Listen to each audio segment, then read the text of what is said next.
Hey, what is up, guys? Jackson here at Toasted DIY, and we're actually back with the 1980 280ZX. So we finally got it running, and I'll go ahead and show you guys what we ended up doing. So it did end up being from the last, I think the last video I showed, we had just gotten it. We didn't know what was wrong with the old engine. This is actually the one out of my 78 280Z because the engine that was in this, the original 280ZX engine, actually had a thrown rod. So the actual rod bearing, the piece that holds it on, which I can't even think of the name off the top of my head, but the piece of the bearing that held it on with the two bolts, one of those bolts had sheared off and basically caused the actual journals to just completely get ruined, and then obviously it ruined a little bit of the inside of the cylinder wall. So yeah, that engine was pretty much toast. I mean, I took off everything I could, but basically the block and then most of the pistons are trashed, but it's one of those things though where they are really strong blocks. So I mean, maybe one day that long block will find a new life, but for now though, I saved the head because that was still in great shape, and everything else was in good shape. So yeah, this is my old engine that was out of my 78 280Z. Really similar engines, which I'm sure most of you know. I do believe though that this is a different head and a different block than what was in my 78. I don't remember the names off the top of my head of which one was which, but regardless though, this pretty much went straight, and I mean there was nothing modification wise that really had to be done. Obviously some of the EGR and smog stuff's already been taken off of this engine from when it was in my car before, but yeah, it's a pretty high mileage engine. It had like almost 190,000 miles on it, but it has had the head gasket replaced, the head's been rebuilt. The only downside is the block has not ever been rebuilt to my knowledge, so obviously the compression's not the greatest, but the engine runs good nonetheless.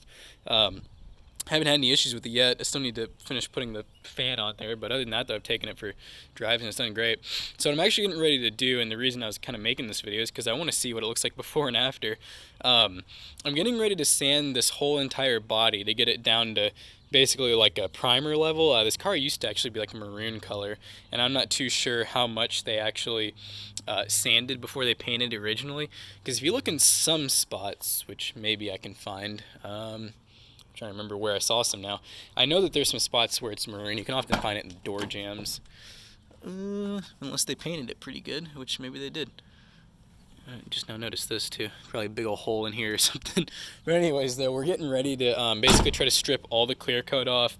And then we're going to either go through and I'm really not sure if I'm going to try to just find some some matching paint, just because obviously completely changing the color is going to be a little bit more difficult, because there's a lot of troublesome areas, like, for example, like this piece here, and there's pieces all over, and like inside of door jambs, inside of the trunk, where if I wanted to actually fully repaint this, I'm going to have to take off a lot more stuff than I already have, obviously getting behind here and whatnot. So that's kind of where I'm like, I'm not a huge fan of this red, but at the same time, if I want to actually get this a whole nother color, I'm going to have to take off a lot of the glass, and I'm going to take off all the trim, obviously the mirrors, and it's one of those things where I don't know if this is as much work as I want to do, so it might end up staying the same color, but just getting basically a whole fresh coat over it, and then clear coat, and then polishing and waxing, obviously.